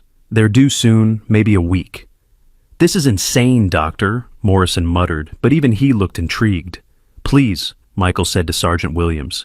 You've seen what Max can do, what Ethan can do. Trust them. Let us help this dog. Sergeant Williams studied them all for a long moment, then sighed. I must be crazy, but okay. I'll authorize the dog's release to your care, Sergeant Sullivan, with Max as a therapy aid for her rehabilitation. But she stays under veterinary supervision. I'll go with Rebecca, Sarah offered. Ethan, you stay here with Max and Michael. As Sarah and Rebecca left, Ethan moved closer to Michael's bed. Max is happy, he said softly. He thought he'd lost everything, but now he's getting some of it back. Michael reached out weakly to stroke Max's head. We're all getting something back, aren't we, boy? The next hour was tense with waiting. Michael dozed fitfully, his hand always touching Max. Ethan sat in the chair beside the bed, occasionally sharing what Max was thinking or feeling. The dog's anticipation was palpable, his ears perking up at every sound from the corridor. Finally, footsteps approached. Max was on his feet immediately, tail wagging tentatively. Rebecca entered first, followed by Sarah and a veterinary technician carrying a small, injured German Shepherd. Luna was in terrible condition. She was severely underweight despite her pregnancy, with visible wounds on her legs and face. Her eyes were dull with pain and fear, and she trembled constantly. But when she saw Max, something changed in her expression. Max approached slowly, whining softly. He sniffed her, carefully, then very gently licked her face. Luna's tail, which had been tucked firmly between her legs, gave the tiniest wag. My God, the veterinary technician breathed. She hasn't responded to anyone since we got her. She wouldn't even eat. Max led Luna to a corner of the room where Patricia had quickly arranged some blankets. He lay down first, then encouraged Luna to lie beside him. She did, pressing against him as if trying to disappear into his larger frame. She remembers him, Ethan said quietly. She remembers feeling safe with him when she was very small, before the bad men took her. Michael was crying again, watching Max comfort his daughter. How long has she been suffering while I was lying here useless? Stop, Rebecca said firmly. You weren't useless. You were injured, and now you're awake and you can help her. The veterinary technician, a young woman named Amy, was checking Luna's vitals. She needs intensive care, but being with Max is already helping. Her heart rate is stabilizing. Can she stay here? Michael asked Dr. Morrison. Please, Max needs to be with both of us, and we need him. Dr. Morrison looked at the two dogs curled together, at Michael's pleading face, at Ethan sitting cross-legged beside them with his hand on Max's back, and threw his hands up in defeat. Why not? We've already turned this room into a zoo, but, he held up a finger, strict medical supervision for all patients, human and canine. And if anyone from hospital administration asks, this is all part of an experimental therapy program. Patricia laughed. I'll write it up as such. The therapeutic benefits of military working dog reunification in coma recovery and PTSD treatment. It'll make a fascinating paper. As the afternoon wore on, the room settled into a strange but comfortable rhythm. Medical staff came and went, checking on both Michael and Luna. Max divided his attention between them, occasionally checking on Ethan as well. Luna slowly began to relax, even accepting a small amount of food, when Max demonstrated that it was safe. The puppies are moving, Ethan announced suddenly. Luna's worried about them. She's afraid they'll be taken away like she was taken from Max. Amy, who had stayed to monitor Luna, gently examined her. The puppies seem healthy, despite everything. Strong heartbeats. But she's right to be worried. She's malnourished and the stress. Delivery could be complicated. We won't let anything happen to them, Michael said firmly. Max, Luna, the puppies, they're all family now. We protect family. As evening approached, Henry returned with Mrs. Chen, the flower shop owner. She was a tiny elderly woman with bright eyes and a warm smile. I had to meet the famous Max, she said, approaching slowly. The dog with such good manners that he only took one flower each night. Max looked up at her and, to everyone's surprise, stood and walked over to her, tail wagging slightly. He remembers you, Ethan said. You gave him food once, weeks ago, when he was hungry. You didn't chase him away like others did. Mrs. Chin's eyes filled with tears. I knew he was special. The way he carried himself, with such dignity despite being homeless. Like he had an important mission. He did, Michael said. He was taking care of James and trying to wake me up. He was keeping his promise. Mrs. Chen reached into her bag and pulled out a small bouquet of white lilies. These are for James. Heroes deserve flowers on their graves. Would you like to visit James's grave? Henry offered. I could take you there tomorrow. I would like that, Michael said, then looked at Dr. Morrison. If I'm allowed? We'll see how you progress overnight, the doctor said. But short supervised outings might be possible soon. As the sun set outside the hospital window, the room grew quiet. Luna was sleeping, pressed against Max, her breathing finally steady. Michael was fighting exhaustion, but didn't want to close his eyes, afraid perhaps that he would wake up and find this had all been a dream. It's real, Ethan said softly, as if reading his thoughts. Max says to sleep. He'll watch over everyone. How do you do it, Ethan? Michael asked. How do you understand him? Ethan thought for a moment. It's like, you know how sometimes you can tell what someone's feeling just by looking at them? Even if they don't say anything? It's like that, but more. Max shows me pictures and feelings. Sometimes I just know things. Is it scary? Rebecca asked. Seeing what he's been through? Sometimes, Ethan admitted. But Max is brave, so I try to be brave too. And he shows me good things too, like how much he loves Michael and how happy he was to find Luna. Sarah moved to her son's side, proud and protective in equal measure. I think it's time we headed home for the night. You need rest, sweetheart. But Max? Max needs to stay with Michael and Luna tonight, Sarah said gently.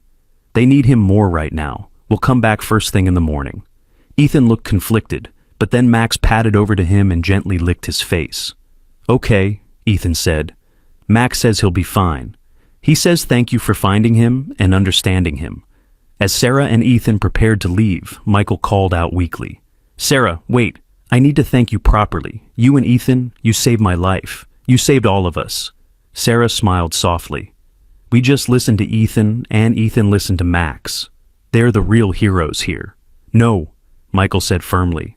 "It takes courage to trust something you don't understand, to take in a strange dog, to fight for him, to bring him to me. You didn't have to do any of that." "Yes, we did," Sarah said simply. "Sometimes you just know when something's right." After they left, Rebecca stayed a while longer, sitting beside her father's bed. The years of distance between them seemed to be melting away in the presence of these extraordinary dogs. "I'm sorry I wasn't strong enough to help you before," she said quietly. "You were a kid," Michael replied. "It wasn't your job to fix me. I'm the one who should have been strong enough to get help. Maybe neither of us could have done it alone," Rebecca suggested. "Maybe we needed Max to bring us back together." They sat in comfortable silence, watching Max tend to Luna, occasionally licking her wounds or nudging her to eat a little more. The pregnant dog's trust in Max was absolute, and through him, she was beginning to tolerate the presence of humans. Dr. Morrison made one final check before his shift ended. "I've been practicing medicine for 20 years, he said, shaking his head, "and this is the most extraordinary case I've ever seen.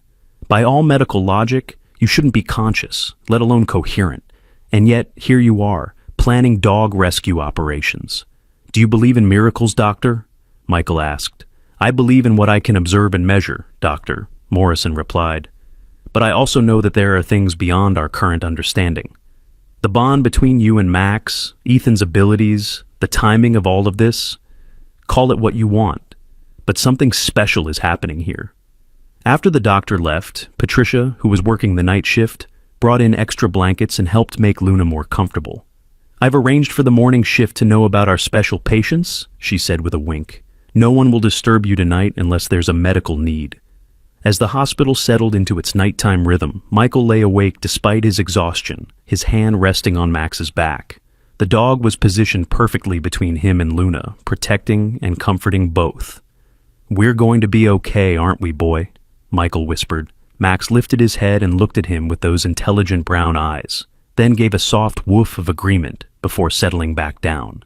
For the first time in 2 years, Michael felt hope. The morning sun streamed through the hospital window, casting golden light across the unusual scene in Michael's room.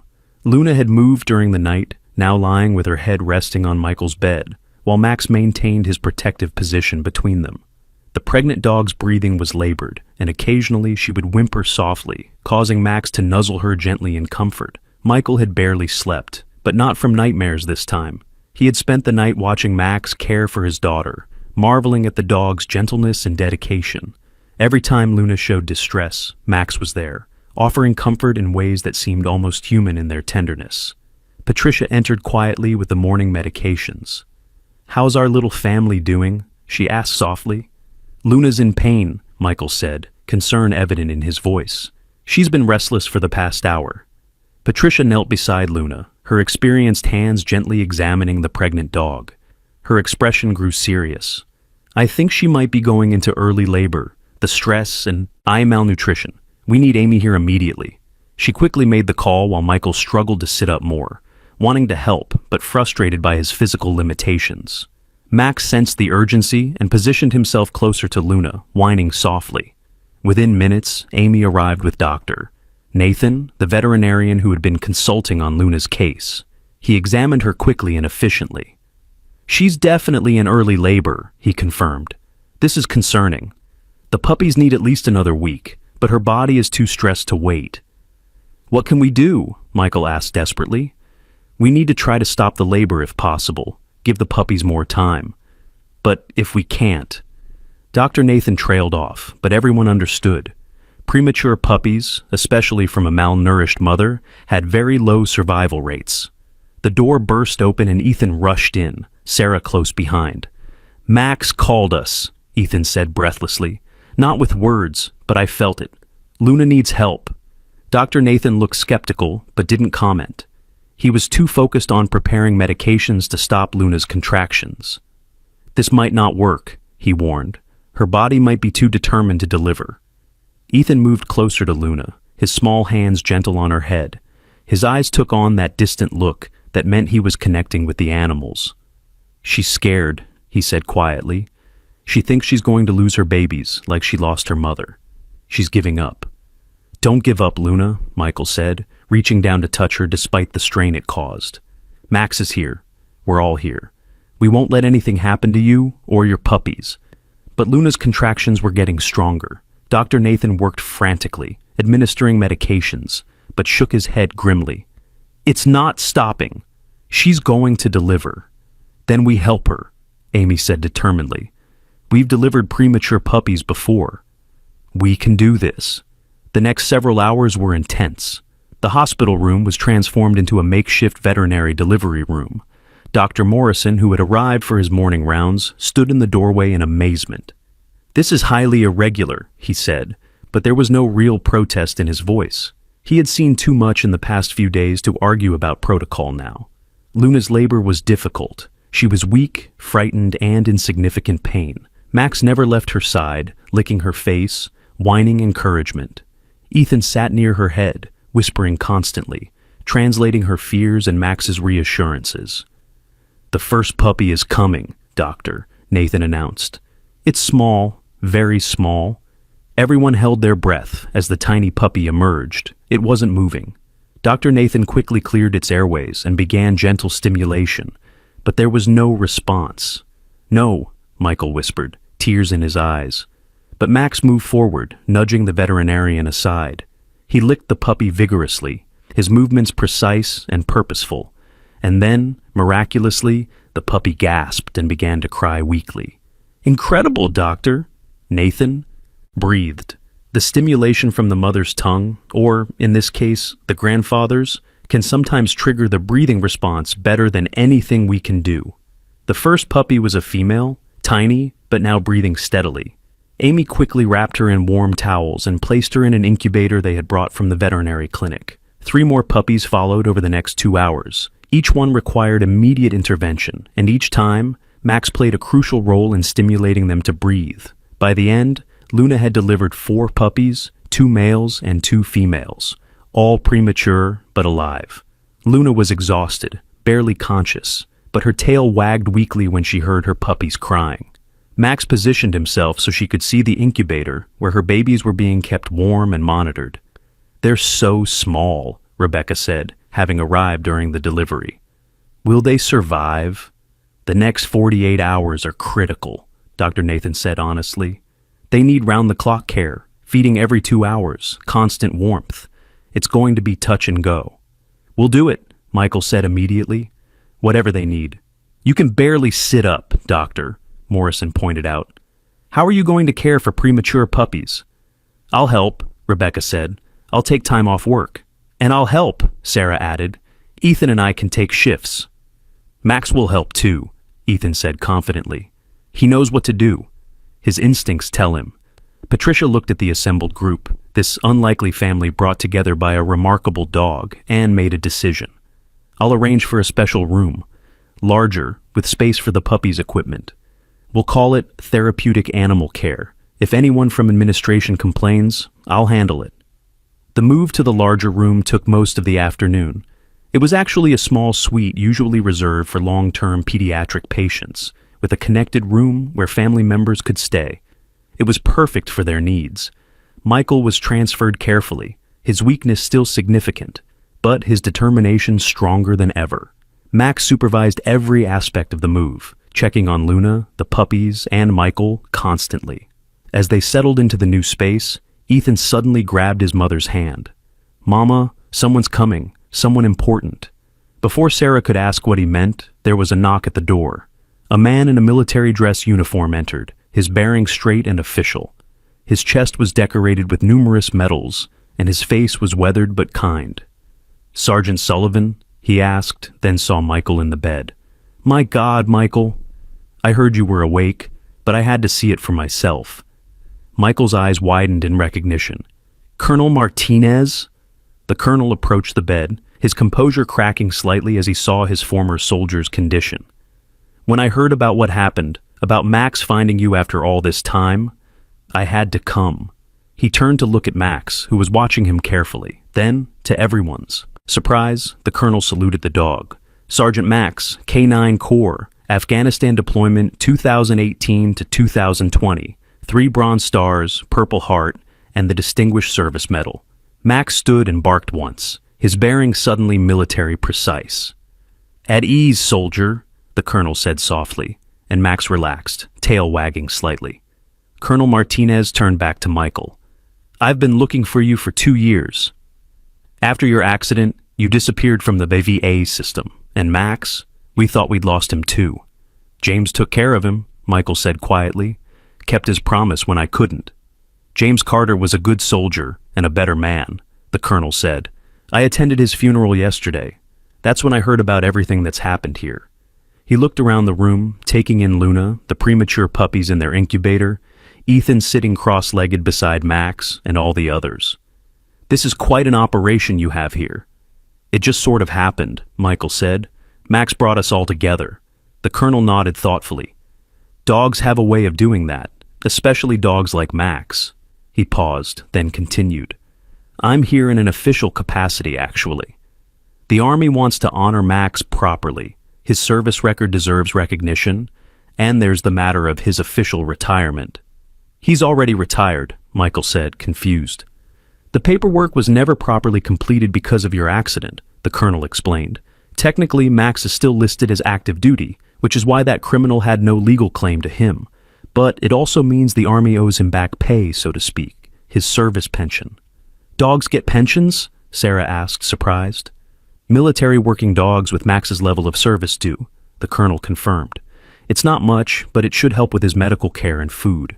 And," he looked at Luna and the puppies, "his family's care." He pulled out a folder of documents. "There's more. The story of what happened here has reached high levels. Max's dedication to his handlers, even after separation and trauma, is exactly the kind of story that reminds people of the bond between soldiers. The Secretary of the Army wants to award Max the Medal of Valor." Michael's eyes filled with tears. "He deserves it. He deserves everything." "There's one more thing," the colonel said, his expression softening. "I've been authorized to offer you a position, Michael. When you're recovered, of course. The Army needs experienced handlers to work with returning military dogs, especially those with PTSD. The pay is good, full benefits, and you can work from a facility near here, so you don't have to relocate." I don't know what to say," Michael stammered. "Say yes, Dad," Rebecca urged. "It's perfect for you." The colonel smiled. "Take your time to decide. Focus on getting better first." He turned to Ethan. "And you must be the young man who can understand Max."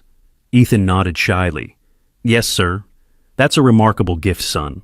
Have you ever thought about working with animals when you grow up?" "I want to help dogs like Max," Ethan said firmly. "Dogs that are hurt or scared or lost." "Then I think you'll do great things," the colonel said.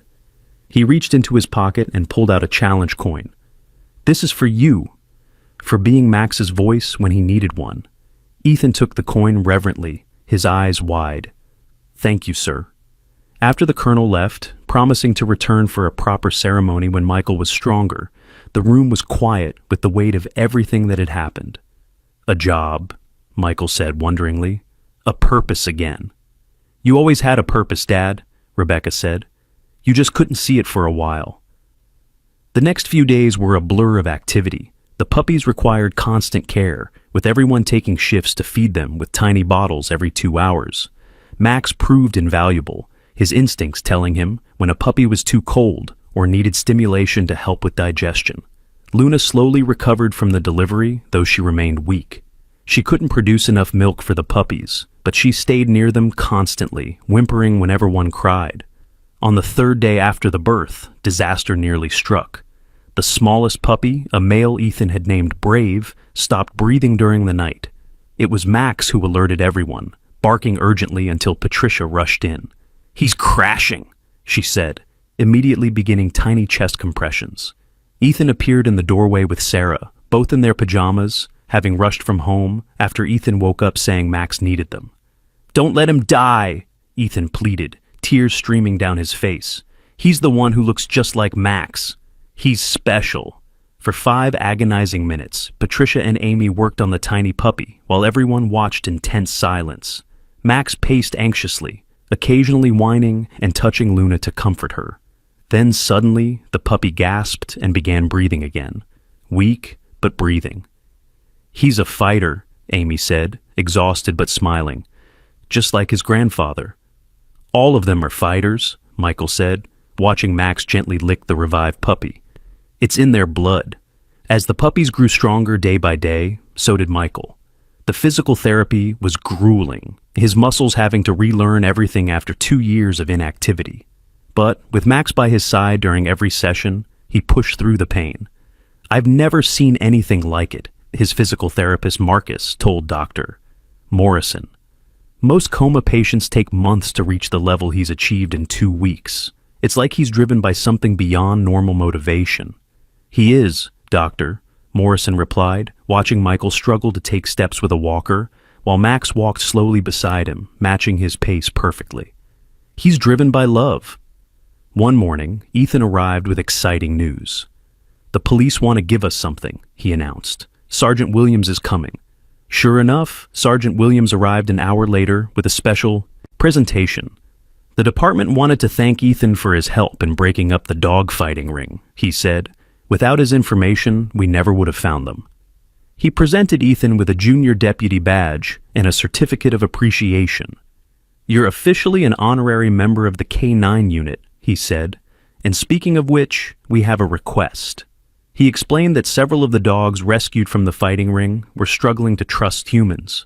The rehabilitation center had heard about Ethan's gift and wondered if he might be willing to help. "Could I, Mama?" Ethan asked eagerly.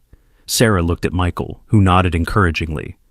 "I think it would be good for him," Michael said, "and for the dogs." So began Ethan's work with the rescued fighting dogs. 3 times a week, Sarah would take him to the rehabilitation center, where he would sit quietly with the most traumatized dogs, somehow communicating calm and safety to them. Within a month, dogs that had been considered hopeless were beginning to show signs of trust. Meanwhile, Michael's recovery continued to astound his medical team. 6 weeks after waking from his coma, he was walking with just a cane. The puppies were thriving, their eyes open, beginning to explore their world under Max and Luna's watchful eyes. "We need to find homes for them eventually, Doctor," Nathan said during a checkup. "They're getting too big for the hospital setting." "No," Michael said firmly. "They stay together. All of them. I'll find a place big enough." "Dad, that's 4 puppies, plus Max and Luna," Rebecca pointed out. "That's a lot of dogs." "They're family," Michael said simply. "You don't split up family." It was Mrs. Chen who provided the solution. She arrived one day with Henry and a proposal. "I own a house on the outskirts of town," she said. "It's too big for me now. Has been since my husband passed. 4 bedrooms, a large fenced yard. I've been thinking of selling, but..." She looked at the dogs, all of them now gathered around Michael's bed. "I think it needs a family like this." "We couldn't afford..." Michael began. "I'm not selling," Mrs. Chen interrupted. "I'm renting. Below market rate, in exchange for help maintaining the property. And," she smiled at Ethan, "regular visits from my young friend here, who brings such interesting stories." Sarah's eyes filled with tears. "Why would you do this for us?" Mrs. Chen's expression grew distant. "My son was in Vietnam. He came back different, broken. We didn't know how to help him then, didn't understand PTSD. He took his own life 5 years after coming home." She wiped her eyes. "I couldn't help my son, but maybe I can help another soldier find his way home." The move happened 2 weeks later. Michael was discharged from the hospital, though he still required daily physical therapy. The house Mrs. Chen provided was perfect, with enough space for everyone. Rebecca moved in to help with Michael's care and the dogs. Sarah and Ethan, who had grown too attached to the little family to leave, took the apartment above the garage that Mrs. Chen had added for her son years ago. It was an unconventional arrangement, but it worked. The puppies, now 2 months old, tumbled around the yard under Max's watchful supervision. Luna, fully recovered, was a devoted mother, though she still looked to Max for guidance. Michael grew stronger every day, working with the dogs and preparing for his new job, training military dogs with PTSD. One evening, as they all sat in the backyard watching the puppies play, Henry arrived with news that would bring their story full circle. "I've been talking with the city council," he said. "They want to create a memorial at the cemetery for homeless veterans like James, and they want to include a section about military working dogs." "James would have liked that," Michael said quietly. "There's more," Henry continued. "They want to name it the James Carter and Max Memorial Garden. And they want Ethan to help design it, since he understands what animals need to feel peaceful." Ethan's eyes went wide. "Really? I can help?" "If your mother agrees," Henry said, looking at Sarah. "Of course," Sarah said, hugging her son. "I think it's perfect." The memorial garden opened 6 months later, on a beautiful spring day. The entire town seemed to turn out for the dedication. Michael, now walking without assistance, stood at the podium with Max beside him. "James Carter was my brother in everything but blood," he said to the assembled crowd. "He saved my life in Afghanistan, and even after I failed him, even after I pushed everyone away, he never gave up on me. He took care of Max when I couldn't, and through Max, he saved me again." He looked down at Max, who was sitting at attention, wearing his military medals. "This dog represents everything good about the bonds we form in service. Loyalty that transcends death. Love that overcomes any obstacle. Dedication that never wavers." Ethan was invited to speak next. The now 6-year-old stood on a box to reach the microphone, Max moving to stand beside him for support. "Animals understand things we forget," he said in his clear young voice. "They understand that love doesn't need words. They understand that family isn't just about blood, and they understand that sometimes the best way to heal is to help others heal." He looked out at the crowd, many of whom were wiping away tears. "Max taught me that being brave doesn't mean you're not scared. It means you keep going anyway." James knew that. He kept going even when he was sick and alone, because he had a promise to keep. The garden was beautiful, with winding paths, benches for reflection, and a special area where veterans could bring their service dogs. At the center was a statue of a soldier kneeling beside a German shepherd, both looking forward with hope. As the ceremony ended, people approached to share their own stories of bonds with animals, of veterans they knew who struggled, of hope found in unexpected places. The local news picked up the story, then national outlets. Within weeks, Michael was receiving letters from around the country, veterans wanting to know how Max had helped him. Families desperate to understand how a 5-year-old boy could communicate with traumatized dogs. Michael, with Ethan's help, began writing back to each one. They started a website sharing their story and resources for veterans with PTSD. They created a program where Ethan would video chat with families whose dogs were struggling, helping translate what the animals were feeling. 1 year after Max had awakened Michael from his coma, they received an unexpected visitor. A young woman arrived at their door with a small mixed-breed dog. She was crying before she even spoke. "My brother was in James's unit," she said. "He came back different, angry all the time. He won't talk to anyone, won't leave his apartment, but he loves dogs. I thought maybe you could help." Michael looked at Ethan, who was already kneeling beside the nervous dog, his hands gentle on its head. "She says her person is very sad," Ethan said. "She tries to help, but he won't let her close. She doesn't know what to do." "We'll help," Michael said without hesitation. "Bring your brother here." Sometimes it's easier to heal when you're helping others heal. And so it began. Veterans started coming to the house, bringing their dogs or meeting the rescued fighting dogs that Michael and Ethan worked with. The puppies, now fully grown but still playful, seemed to know which visitors needed their attention most. Luna, once so traumatized she couldn't trust humans, became especially gifted at comforting those with the deepest wounds. Dr. Morrison, who visited regularly to check on Michael, was amazed by the transformation. "You've created something special here," he said. "A healing place." "We didn't create it," Michael corrected. "Max did. He brought us all together. He showed us that no one is too broken to be saved." 3 years passed. The house became known as the Max House, a place where veterans and rescue dogs found hope together. Ethan, now 8, had developed his gift to the point where he was consulting with veterinary behaviorists around the country. Sarah had quit her job to manage the nonprofit they had created. Rebecca had married Marcus, the physical therapist, and they lived in the main house, helping with the daily operations. On the third anniversary of James's death, they all gathered at his grave. The memorial garden was full of flowers, not just on James's stone, but on all the veterans' graves. Max, now showing gray around his muzzle but still strong, lay in his old spot on James's grave. "He still misses him," Ethan said quietly. "We all do," Michael replied, "but James's legacy lives on in every life we help save." As if understanding, Max stood and barked once, clear and strong. Then he walked to each member of their unconventional family, touching them with his nose as if counting them, making sure everyone was there. "What's he saying?" Michael asked Ethan. Ethan smiled. "He says James would be proud. He says the pack is complete. And he says thank you." For what? For not giving up.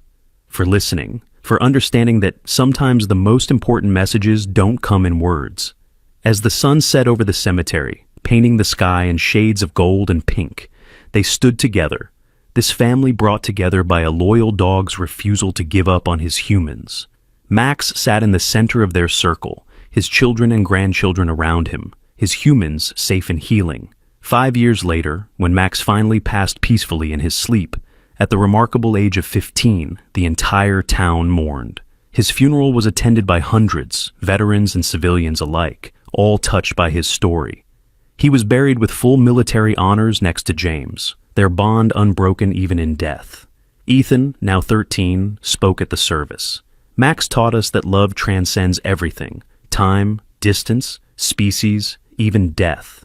He showed us that loyalty isn't just a word, but a way of living. He proved that no one is ever truly lost if someone refuses to stop looking for them." He paused, looking at the assembled crowd through tears. But most importantly, Max taught us to listen. Not just with our ears, but with our hearts. Because sometimes the most important truths come from those who cannot speak. The legacy of Max lived on through the Max Foundation, which paired rescue dogs with veterans, through Ethan's work as he grew up to become a renowned animal behaviorist, through the hundreds of lives saved by the programs they created. Michael continued to work with military dogs until his retirement, always wearing a small pendant with Max's picture. Rebecca and Marcus had 3 children, all of whom seemed to inherit some of Ethan's gift with animals. Sarah wrote a book about their experience, donating all proceeds to veteran and animal rescue organizations.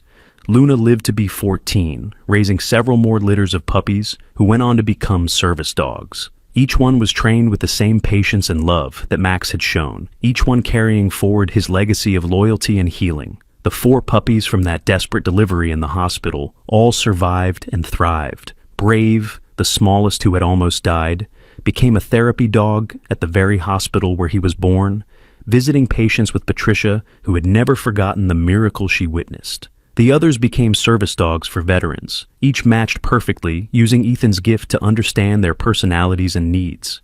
Mrs. Chen lived to see the 10th anniversary of the Max House, passing peacefully with the knowledge that her generosity had helped heal dozens of wounded souls. She left the house to the foundation in her will, ensuring it would always be a place of healing. Henry continued as cemetery caretaker well into his 80s, always making sure James's grave had fresh flowers, always telling visitors the story of the loyal dog who refused to abandon his friends. And in the end, that's what it was all about: loyalty, love, and the refusal to give up on those we care about. Max had shown them that these qualities transcend species, that a dog could teach humans about humanity, that sometimes the smallest acts of kindness create ripples that change hundreds of lives. The story of the German Shepherd found sleeping on a grave became legend in Willowbrook and beyond. Parents told it to their children to teach them about loyalty. Veterans shared it to give each other hope. Animal rescuers used it to show the power of the human-animal bond. But for those who lived it, who were brought together by Max's unwavering devotion, it was simply the story of their family. A family not bound by blood, but by something stronger, the shared understanding that love doesn't need words, that healing comes from helping others heal, and that sometimes the most profound truths come from those who speak not with voices, but with hearts. Years later, when people would ask Ethan how he knew what animals were thinking, he would smile and say, "I don't always know. But Max taught me that if you listen with your whole heart, if you're willing to believe in something beyond what you can see and touch, you might hear things others miss, and sometimes what you hear can save lives." The Max Memorial Garden grew over the years, expanding to include a training center for service dogs, a rehabilitation facility for abused animals, and a support center for veterans with PTSD. Every building bore a plaque with Max's picture and the words that had become their motto: "Loyalty never sleeps." And at the heart of it all, at James's grave where it all began, fresh flowers appeared every morning. Some said it was the groundskeepers, others claimed it was veterans who visited at dawn. But those who knew the story best, who understood the power of bonds that transcend death, knew better. They knew that love, real love, the kind Max had shown, never truly dies. It lives on in every act of kindness, every moment of connection, every time someone refuses to give up on another soul in need. The ripples of Max's loyalty continued to spread, touching lives across the country as other communities created their own programs based on the Max House model. Veterans who had given up hope found purpose in caring for rescued dogs. Children with gifts like Ethan's were encouraged rather than dismissed. The understanding of the human-animal bond deepened, leading to new therapies and treatments. And through it all, the memory of a German shepherd who wouldn't abandon his post, who kept his promise against all odds, reminded people that heroes come in many forms. Sometimes they wear uniforms and medals. Sometimes they're 5-year-old boys who see what others miss. Sometimes they're homeless veterans who die searching for their friends. And sometimes they're dogs who teach us that the purest love asks for nothing in return except the chance to keep loving. As this story comes to a close, remember that it began with a simple act of compassion, a child hearing a cry for help that others ignored. It reminds us that every day there are Maxes in our world, loyal souls waiting to be understood, veterans needing support, animals needing rescue, and connections waiting to be made. The question isn't whether miracles exist. Max proved they do. The question is whether we're listening carefully enough to hear them calling. In memory of all the military working dogs who served with loyalty and courage, all the veterans who struggle with invisible wounds, and all the children who see the world through eyes of wonder and compassion, this story stands as testimony that love, loyalty, and hope can overcome any obstacle. Max may have been just one dog, but his impact was immeasurable. He saved lives, healed hearts, and brought together a community of souls who might otherwise have remained lost. His legacy lives on in every rescued dog that finds a home, every veteran who finds healing, and every child who is encouraged to trust their gift of understanding. And somewhere, in whatever comes after this life, a soldier and his dog are reunited, whole and healed, their bond unbroken, their mission complete. James and Max together again, watching over those they left behind, knowing that their sacrifice was not in vain, that their love lit a spark that became a beacon of hope for countless others. This is their story. This is Max's legacy. And this is proof that sometimes the greatest heroes are those who simply refuse to give up on love. If this story touched your heart, if you felt the power of Max's loyalty and Ethan's gift, please like and share it with others who need to hear it. Comment below with your own stories of incredible bonds between humans and animals, or experiences with veterans who've been helped by service dogs. And don't forget to subscribe to hear more amazing true stories that remind us of the good in this world. Together, we can spread hope and show that love truly knows no boundaries.